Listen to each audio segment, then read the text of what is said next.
Hello guys, আসসালামু আলাইকুম। আশা করি সকলেই ভালো আছেন। তো আজকে আমরা চলে আসলাম কুঞ্জিরাট বাজার একটি পাখির দোকানে, কুঞ্জিরাট বাজার লাস্ট মাথায় অপোজিটে। তো আপনারা আমার সাথেই থাকেন, ফুল ভিডিওটা দেখেন। তো আমি দোকানটার ভিতরে ঢোকার পরেই দেখলাম আমার সামনে একটি সাদা বিড়াল। তো আমার খুব ভালো লাগলো বিড়ালটা দেখে। তো আশা করলাম এই বিড়ালটা নিয়ে একটু দুষ্টামি করি। তো আমি যত বিড়ালটারে ডাকি, বিড়ালটা আমারে কয় ম্যাও ম্যাও। তো ভাবলাম বিড়ালটা একটু আজকে ধরবই। বিড়াল আমার অনেক পছন্দের একটা জিনিস। তো ডাক দিলাম, আমার কাছে আসলো। তো ভাবলাম একটু বিড়ালটারে নিয়ে দুষ্টামি করি। বিড়ালটা অনেক কিউট দেখে আমার কাছে অনেক ভালো লাগলো।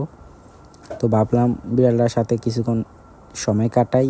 আর পরে আমি ভাবলাম বিড়ালটারে নিয়ে যাবো আজকে বাসায়। পরে কতক্ষণ দুষ্টামি করার পরে নিয়ে আসলাম ভাইদের কাছে। ভাই, বিড়াল এটার দাম কত? পরে আমারে বলে, ভাই বিড়াল এটা তোমার কিনে মরণ লাগবো না, বিড়ালের দাম অনেক। আমি কই, ভাই যা আজকে বিড়াল এটা বাসা নিই, দাম কত আগে আমারে বলেন।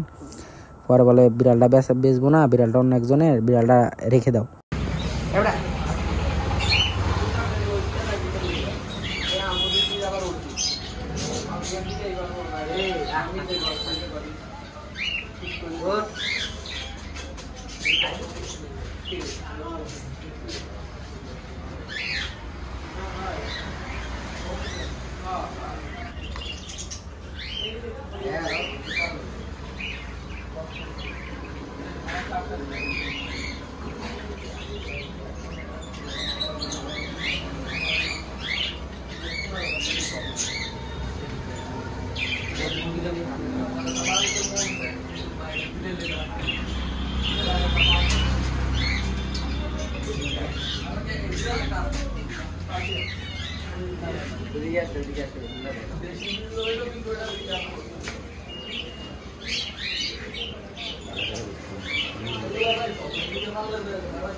বন্ধ করে দিও।